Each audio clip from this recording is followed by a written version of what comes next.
Do you want something that's going to be pretty low maintenance? Do you want to be able to pull it back? Say you have a busy day and you just don't want to deal with your hair. Yes. So no bangs or anything like that. I'm not opposed to layers, Okay. right? But as long as it's not full bangs, no. Yeah. And something that, because literally just get ready in the morning, I'm just like, usually shower at night, but I just put it, brush it out, and I'm like, okay. I don't do a lot to the hair, so I'm okay with layers as long as it's not like full bangs. Yeah. Okay, cool. That's what I was thinking too. I'll definitely layer it up. And I like the length. I might just clean it up a bit. I don't think I'll take much length off, but yeah, I'll probably get some layers in here. I think I might cut your hair first. I'll cut it dry, and then I'll do the highlights. And as far as the highlights, I'm not gonna make it crazy light, but it will be lighter at the ends. And then I'll do some pieces around your face. Okay. That's cool. Let me show you some, these are pretty blonde, but I'll just imagine the Asian brunette. something like that. Okay. Maybe a little darker. I can tone it a little darker, or that's pretty light, but okay, perfect. Sounds good. Is it frame when you frame it? Is it just in the front-ish? I'm curious. Yeah, so I'm gonna do, they call it a money piece. It's a little highlight around your face, just to brighten it up, but it's not gonna be a bold. It's not gonna be bold. I'm gonna do maybe one foil, and I'll just accent your face. Yeah, it's not gonna be a big bold stripe or anything like that. It's gonna be very soft and natural, and easy for you to grow out, and you don't have to touch it up for 6 months to a year. Oh, okay, cool. Yeah. Okay. So here's Kimmy's before. You can see that her hair is completely virgin and really dark naturally. So I'm just gonna bump it up a bit with some kind of caramelly, goldeny highlights.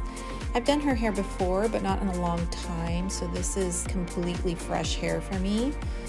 And so I wanted to cut her hair first, and I love using the guarded razor to just do a quick trim and weight removal and layering before I start getting into the highlights, because it just makes sense to take out all that hair that's going to get highlighted and then I'm just going to cut it out after the highlights. It just doesn't make sense to do that. So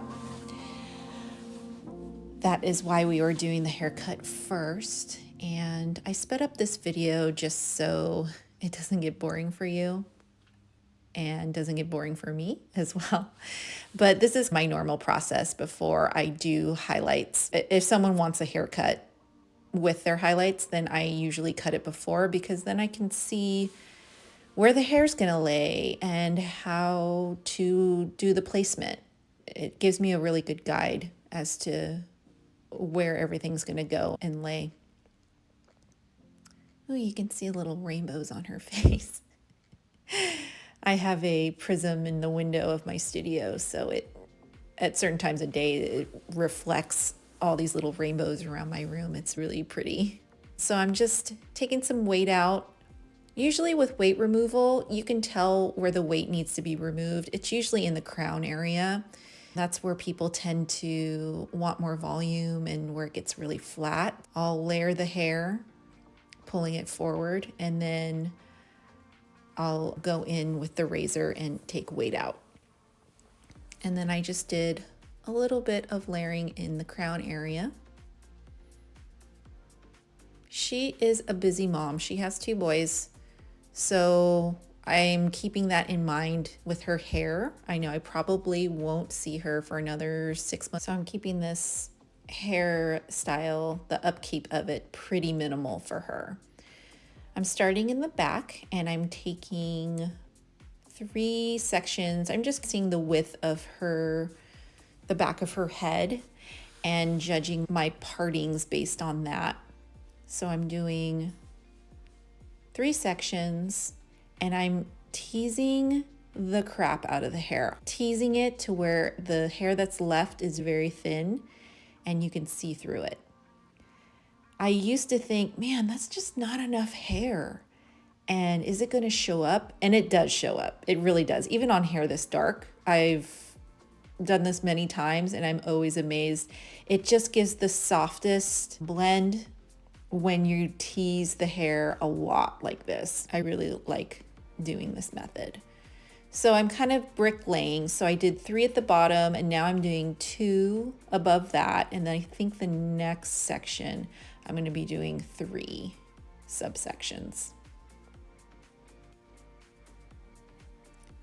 And I'm making sure to, because this is like a kind of lived in balayage, I'm not going all the way up to the tees. I'm just doing like tip outs almost.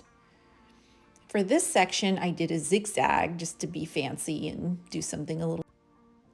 So I'm taking each triangle and I'm teasing the crap out of those. And just doing like a tip out. Because it's the back area, it doesn't really need to be up close to the tees or to the scalp. And I'm starting at the bottom and putting the most lightener on the ends and then feathering it up. Because her hair is so dark and dense, you really need to saturate the hair. It's super, super important. Because you don't want to get spots. It's not cute. Even if it's well blended, you could still get spots. So I'm working up to the crown and then I'm just taking a regular parted section and teasing until I get barely any hair on there. And yeah, everyone's head shape is different. Some people are gonna have wider heads, so you have to adjust your placement based on their head shape. Kimmy has more of a rounded head. I definitely was using more partings or subsections. Yeah, does that make sense? I hope so. It's always so nice to work with virgin hair. It's like less stress.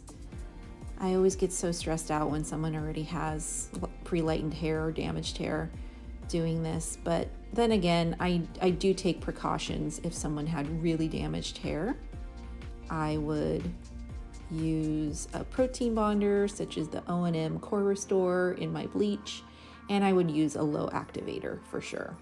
Low and slow is the way to go. So now I'm at the crown and I just did a weaved section and teased that. And then the hair that's left underneath, I teased those bits.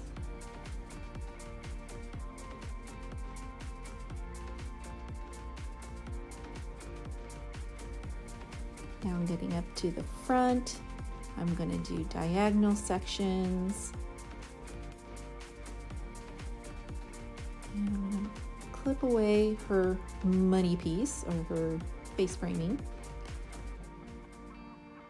And I'm just teasing everything. I think for her money piece, I do one slice or weave and I don't tease it, but everything else I do. Tease away, because the better the tease, the more the tease, the more blended.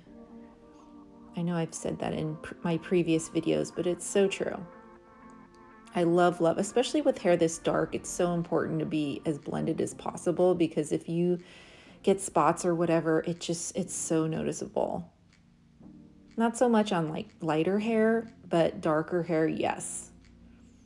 So I'm doing the same on the other side, and I'm leaving out a kind of a mohawk section on the top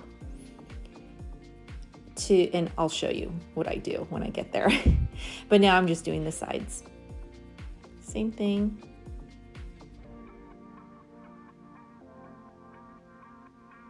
And I believe this is the money piece. Okay, I divided the money piece in two, and I did the first parting as a weave and then the second parting as a slice, but I teased it.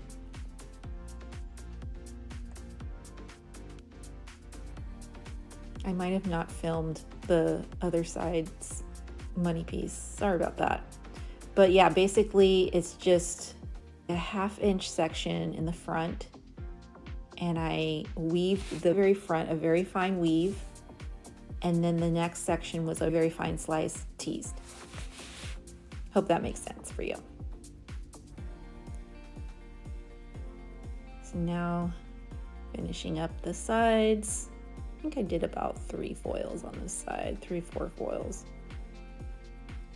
And here we go with the top section.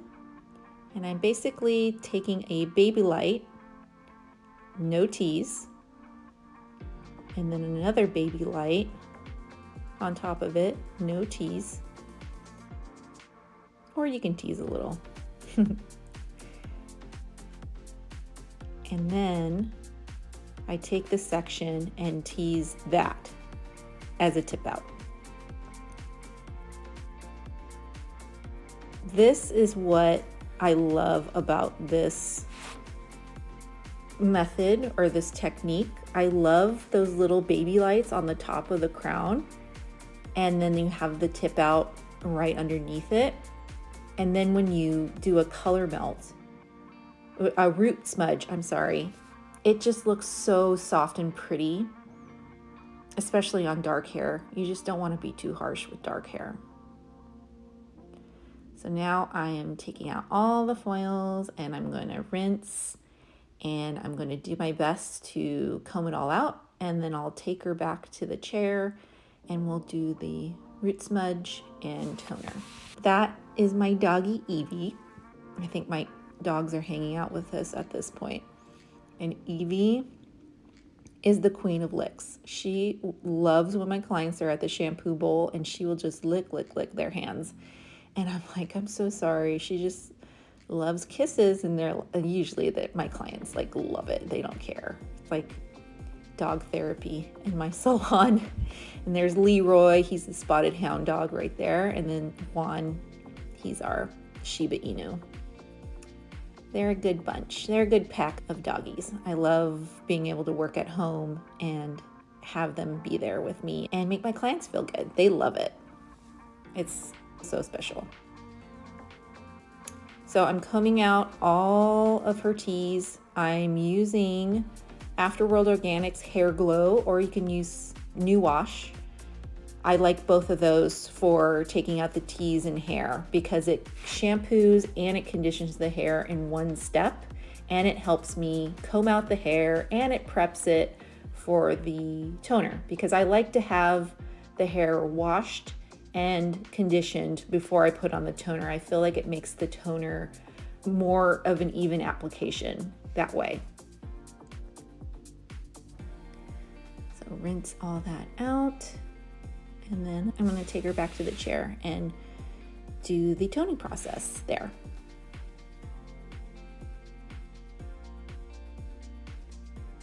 So for her toner, I am using a level 6 root smudge, and I believe I'm using O&M.